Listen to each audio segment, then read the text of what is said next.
Staying on the positive note, we'll go right into the warden's report. How's that? But we'll keep the positive up. All right. We have 2 individuals boarded out, and that's only for security concerns. Awesome. So Thank you. we're running under capacity at the moment. I'd like to acknowledge the efforts of the Sheriff's Department for getting people in, getting people out as quick as they possibly can, so that when they're coming in for hearings, we're not crowding up, waiting for hearings to go off. And Thank you. probation has been very helpful in trying to get things moved along as quick as possible for individuals that are able to get out. So I'd like to thank them. I'd also like to acknowledge the Public Defender's Office for their efforts in trying to make things move more smoothly. And I'll leave it at that. Other than that, I really don't have much to report. Boarded out is good. We'll stay with that. Okay. And not because of room issue, but because of security. Yeah, they All right. have issues with other inmates and on every block, so it's not like we can keep them where they're at. Well, as always, we appreciate everyone's help working together here for the prison. I know it's been a struggle at times, but I appreciate everything. They want to jinx us, so I'm just going to do that. At this time, do we have any hearing or do we have any visitors or public comment for the county commissioners agenda? I've got some, I don't know if this should be under unfinished or here. Sure, no problem. Okay, it was in the paper last week about the jail feasibility Yeah. study, okay? And I requested, how much are we paying for that? I haven't Okay. got any information back yet, Just, how much are we paying for the? for the study itself. Nothing. At this point, the study that they've done so far has been by Kimball, and they've done it at their own. Perhaps they're thinking they're going to get the work, so they're doing Correct. it for that? Okay. Yeah, they're hoping to get the work Okay. that way. It was reported in the paper, and I know that they're going to correct it this week, that Wyoming County hired L.R. Kimball. L.R. Kimball did the work for us. Okay, that's fair enough. Right. And it was also reported that going back several years, Henry said close to $2 million has been spent annually to board out inmates in neighboring counties, making it one of the county's largest expenses. It does cost us about $2 million a year to run the jail, but definitely not to board. So Right. That was one of my concerns I wanted to talk about. Mine Okay, too. because in the last Mine 2 too. years and 8 months, we spent a little over $700,000 in Right, 3.5 years. Right. So that has been corrected. That's what I was It has wondering been if you had corrected. been Nope, misquoted we all or not. talked Okay. about it, and everything should be. So hopefully that will get Should be corrected fine. in the paper Yeah. this week. Correct. You will learn that things get. Oh, I'm. And you know No, what? I won't know, I won't learn that. You know what? I talk fast, and sometimes they might have. I mean, Understand. so it was an easy mistake, but I got it marked out here today because it. Okay, and one final question. All through the campaign, we were talking about 42 million was the Right. amount. And is that still what It we're is. looking at? And that's what Kimball feels. They're the only person that's done the study Okay. because we haven't paid for a study besides that. They are stopping by today though with some recommendations to have some things like some models built and things like that. We haven't made any decisions Oh, I to do that. know that. Yeah, Obviously, it hasn't been done. but they think their scope would be between 38 and 42 million. Correct. Okay, because and one thing, I've gone through and I've done some amortizations, 42 million at 3.5%. Right. About 2.1 million a year, and I can't imagine how And that's feasible. That's right on the Yeah. money. And But- if you but- get 4%, it's gonna be 2.6 million. It was less than 3.5, but the local banks have offered to do it together as a project at a very low rate if they can. Mhm. That's what Kimball is telling me. So I'm just going by, I understand, yeah.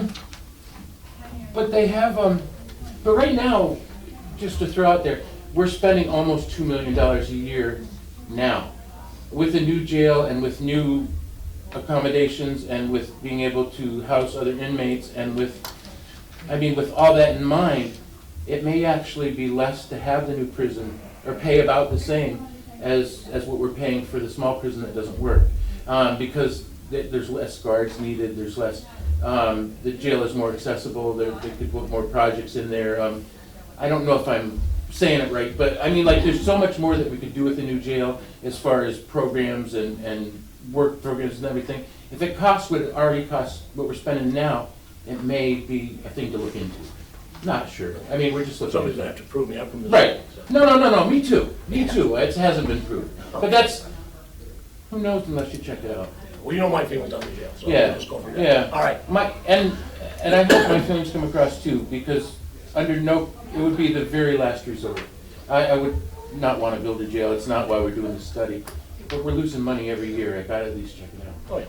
All right, and thanks for clarifying that for me. Yep. Appreciate it. You're welcome. So it's National Adult and Family Literacy Week, correct? Next week, yes. Next week, okay. I know somewhere here I have a proclamation. September 22nd through 28th, 2019 is National Adult Education and Family Literacy Week. You guys want to introduce yourselves? Sure. I'm Aubrey Carrington. I am the program coordinator for the literacy program. And I'm Vicki Van from Laceyville. Yeah. And I am the ESL instructor and Aubrey's second hand, Awesome. third hand. So it's good to have those. Yes. Farming done? The part with the pump test and all, the well tests are all done, everything came out perfect. So that's the last step, and now we do send One more? stuff. He hasn't sent it in yet? Well, he may have. Yeah. Right. I don't get regular updates, even though I threaten him and everything else. Still. They'll give me updates. Oops, sorry. I should. That was the last step, and then he could send the plan in, so. Good. Statewide, number one, we have a Hope Coalition's Recovery Celebration on Saturday from 10 a.m. to 2 right here at the courthouse. At the moment, we have over 27 vendors, food, music, speakers. There's 6 different speakers that'll be available that day. So if you have an opportunity, please come by. It'll be open at the courthouse here, like I said, between 10 and 2. Also, in celebrating National Recovery Month, Pennsylvania is hosting a Stop Overdose in PA, Get Help Now Week. This is where residents will be able to go to a state health center to get the overdose reversal medication, naloxone. I think most of everybody knows now, this medication reverses the effects of an opioid overdose and gives the patients a chance at recovery. Governor Wolf said, "We cannot get someone into treatment if they are dead. Naloxone saves lives and we should all carry it because you never know when you will get the chance to help someone." Last year, the state distributed over 7,000 kits of free naloxone during our first Stop Overdoses in PA Get Help Now Week. This year, we hope to get this life-saving tool into even more hands of Pennsylvanians. So that you know, they're giving away naloxone right here in Wyoming County. This Thursday at the State Health Center, that's across from the Pink Apple. It's 5632 SR6. And they're also doing it while supplies last from 9 to 3. Sorry, I'm reading it backwards. This Thursday is from 11 to 7. September 25th, they're doing it from 9 to 3.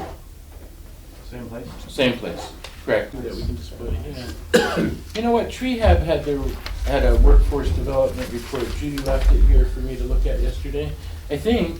Yeah, that's the right, whole packet right. for you So, guys to look so I at. took out something that I thought was interesting. I don't know if it's good or bad, but I guess we can't just report all good stuff. In the Tree Hab thing there was local area unemployment statistics. They were taken as of July of 2019. U.S. overall is at 3.7%. Pennsylvania is at 3.9%. The northern tier is at 4.3% unemployment. Bradford County is 4.0%. Tioga County is at 4.9%, and they have Wyoming County at 4.5% is our local area unemployment statistics. It baffles me a little bit because everywhere I go, it seems like there's a help wanted sign in our town. And everywhere, just about everywhere that I traveled all around Route 6 this last week, we couldn't count how many help wanted signs we saw. So our unemployment rate here is still a little higher than Pennsylvania's overall. I just thought that was interesting. What did you say the number was for time?